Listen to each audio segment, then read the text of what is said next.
Good morning, fourth graders and parents and anybody else. Today is Tuesday, October 20th. Let's go over today's assignments.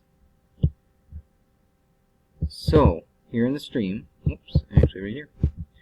For some of you it looks a little bit different on reading. So for most of you, write a 5-finger retell, turn that in here. Use the book you are reading, make sure to include the title of the book. Could be a book from Sora, Epic, could be a book at home. Writing, turn in your narrative, it needs to be finished, check the rubric. Math, 20 minutes playlist, 20 minutes stream box. For writing, just like yesterday, it goes right here.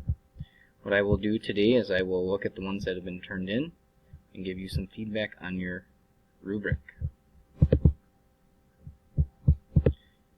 Others of you are writing a summary, if somebody wanted but soul summary instead of the 5-finger retell. That's the only difference. I'm not assigning any social studies or science for today.